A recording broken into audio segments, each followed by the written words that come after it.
qala Rasulullah sallallahu alaihi wasallam, ala wa inna fil jasadi mudghatan idza salahat salahal jasadu kullu wa idza fasadat fasadal jasadu kullu ala wahyal qalbu. Sungguh kata Nabi sallallahu alaihi wasallam, dalam jiwa, dalam diri setiap manusia itu ada sekerat daging yang sangat menentukan pada perilaku setiap insan. Maka jika keadaan daging itu baik, dia akan memberikan pengaruh kepada seluruh bagian tubuh untuk berperilaku yang baik. Sebaliknya, jika keadaan sekerat daging itu buruk, maka ia akan memberikan pengaruh perilaku, karakter kepada seluruh bagian tubuh untuk bersikap yang buruk. Itulah qalbu. Sedangkan qalbu tempatnya berada di dalam sadrun, dan sadrun jamaknya adalah sudurun. Dan sudur ketika ditampilkan dalam Al-Quran diberikan kesan bahwa ada provokasi, pengaruh-pengaruh, bisikan-bisikan setan yang memang memanfaatkan bagian qalbu itu supaya manusia bisa digerakkan oleh setan untuk berperilaku hal-hal yang kontraproduktif, hal-hal yang negatif. Alladzi yuwaswisu fi sudurin nas. Allah Subhanahu wa taala senantiasa dengan sifat kasih dan sayangnya, Rahman dan Rahim, ingin melindungi setiap hamba-hambanya, ingin memberikan ketentraman, kedamaian, dan lebih daripada itu Allah menginginkan seluruh perilaku bagian tubuh kita bersikap baik dan mulia. Karena itulah ketika Al-Quran diturunkan kepada Nabi Muhammad SAW, maka di antara fungsinya adalah memberikan ketentraman, kedamaian, dan mengobati berbagai macam penyakit yang berpotensi menyerang kepada hati, mengontaminasi jiwa. Al-Quran surah ke-10 Yunus di ayat ke-57, Allah menginformasikan ini secara komprehensif, secara holistik, secara menyeluruh, dan memberitahukan kepada seluruh hambanya yang menginginkan suasana hati yang tenang, yang damai, yang tertib, dan yang membahagiakan. A'udzubillahi minasyaitonirrajim. Ya ayyuhan nasu qad ja'atkum mau'izatum mir rabbikum wa shifaa'un lima fis sudur wa hudaw wa rahmatul lil mu'minin. Hai semua manusia tanpa kecuali. Masya Allah, ayatnya dibuka dengan kalimat ya ayyuhan nas. Hai semua manusia tanpa kecuali. Aku ingatkan kalian, kata Allah, hanya tanbih.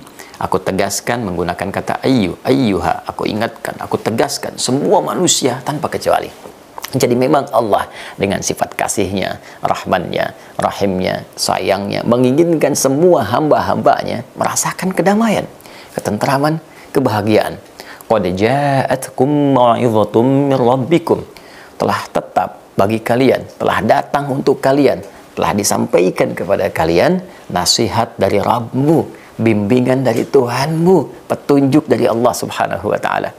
Kita seringkali minta nasihat kepada orang-orang yang kita anggap mulia, orang-orang yang kita anggap bijak, orang-orang baik, orang-orang saleh. Dan kita mendengarnya dengan sangat fokus.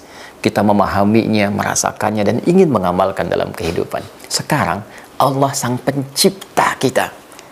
Allah yang mencipta semua orang-orang baik itu, yang menggerakkan segalanya, pencipta alam semesta, pencipta segalanya.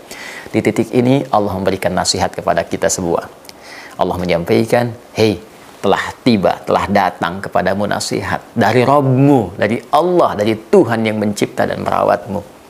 Dan yang paling indah adalah wa shifa'ul lima fis sudur. Dan ini informasi yang disampaikan, nasihat ini akan menjadi syifa. Apa itu syifa? Syifa seringkali diterjemahkan dengan obat.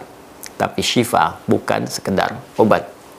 Syifa adalah obat bagi penyakit hati, obat bagi penyakit jiwa. Syifa juga bisa berarti obat bagi penyakit-penyakit yang manusia sudah menyerah dalam mengatasinya, yang manusia merasakan tidak punya kemampuan lagi untuk berikhtiar di dalamnya, sehingga mengembalikan semua kesembuhan itu kepada Allah Subhanahu wa taala. Dan puncak penyakit itu yang paling berbahaya adalah penyakit di dalam jiwa. Iri hati, dendam, riya, sum'ah, itu yang bisa melahirkan perilaku-perilaku buruk sehingga berpotensi melukai, mencederai, bahkan menimbulkan kerusakan dalam berkehidupan. Kata Allah, telah diturunkan nasihat-nasihat, telah diturunkan informasi-informasi, bahkan mengandung obat untuk segala jenis penyakit yang ada di dalam jiwa. Saat bersamaan, wa hudaw wa rahmatul lil mu'minin, itu pun bisa menjadi petunjuk berkehidupan, bisa menjadi petunjuk-petunjuk yang melahirkan ketentraman, kasih sayang bagi setiap insan-insan yang meyakininya, bagi setiap hamba-hamba Allah yang beriman. Apakah yang dimaksud dengan mau'izah di sini? Nasihat dimaksud yang bisa menjadi syifa, bisa menjadi hudan, bisa menjadi rahmat. Maka dijelaskan kembali di Quran surah ke-17 Al-Isra di ayat ke-82. Allah Subhanahu wa taala berfirman, a'udzubillahi minasyaitonir rajim, wa nunazzilu minal qur'ani ma huwa syifaa'un wa rahmatul lil mu'minin wala yazidul zalimina illa khasara. Dan dengan keagunganku, kata Allah, kami telah menurunkan ayat-ayat Al-Quran itu yang bisa menjadi syifa, yang bisa menjadi rahmat bagi setiap insan yang meyakininya, insan beriman, kecuali orang-orang yang mengingkarinya, tidak menambah apapun itu semua kecuali hanya kerugian saja.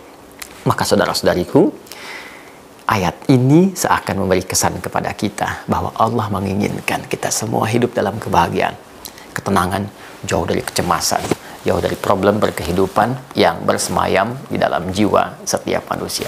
Maka dari itu, ruwes cepatnya jika sedang mendapatkan kegelisahan, jika merasakan gejolak-gejolak di dalam hati, alih-alih membuat status-status di media sosial atau berbicara ke kanan dan ke kiri yang tidak menghadirkan solusi, maka nasihat dari Allah, ambil wudhu, menghadap ke arah kiblat, buka mushaf, dan bacalah Al-Quran itu.